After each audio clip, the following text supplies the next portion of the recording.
Drugs గంజాయిని నియంత్రించడమే కాదు ఉక్కు పాదంతో అణిచివేయాలన్న ఆలోచనతోని పోలీస్ వ్యవస్థను పూర్తిగా ప్రక్షాళన చేసి సంపూర్ణమైన అధికారులని వాళ్ళకు అధికారాన్ని అందించి తెలంగాణ రాష్ట్రంలో గంజాయి అమ్మే వాళ్ళు కానీ డ్రగ్స్ వినియోగించే వాళ్ళు కానీ కాలు పెట్టాలంటే వెన్నులో చలి జ్వరం వచ్చే విధంగా ఈనాడు మన పోలీసులు పనిచేస్తున్నారు. ఇదే కాదు సైబర్ క్రైమ్ మీకు తెలుసు. ప్రతిరోజు సైబర్ క్రైమ్ ద్వారా మోసపోయిన వాళ్ళని ఎంతోమందిని టీవీలో పేపర్లలో చూస్తున్నాం.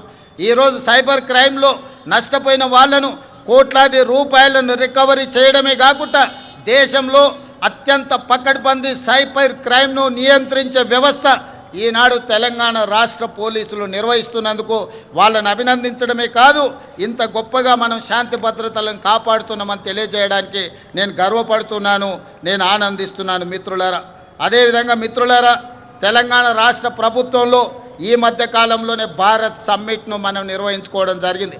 భారత్ సమ్మిట్ ద్వారా దాదాపుగా 100 దేశాలకు సంబంధించిన ప్రతినిధులు హైదరాబాదు నగరానికి వచ్చి తెలంగాణ రాష్ట్రంలో పెట్టుబడులకు అనువైన అంశాలను, పరిపాలనలో సరళీకృతమైన విధానాలను, అదేవిధంగా ఇక్కడ ఉన్న శాంతి భద్రతలను, ప్రభుత్వం ఇస్తున్న అనుమతులతో పాటు ఇక్కడ ప్రజల యొక్క హక్కులను కాపాడడానికి ప్రజాస్వామిక వ్యవస్థలను బలోపేతం చేసి ప్రపంచానికే ఆదర్శంగా నిలబడి డాక్టర్ బాబాసాహెబ్ అంబేద్కర్ గారు అందించిన రాజ్యాంగాన్ని తూచా తప్పకుండా అమలు చేస్తున్న తెలంగాణ ప్రభుత్వం గురించి భారత్ సమ్మిట్లో 100 పైగా దేశాలు పాల్గొని 3 రోజులు తెలంగాణ రాష్ట్ర ప్రభుత్వం తీసుకుంటున్న చర్యలను నిశితంగా గమనించి వాళ్ళు అభినందించడమే కాదు 100 దేశాలలో ఈరోజు తెలంగాణ రాష్ట్రం గురించి, హైదరాబాదు నగరం గురించి వాళ్ళు ప్రచారం కల్పిస్తున్నారని చెప్పడానికి నేను సంతోషపడుతున్నాను.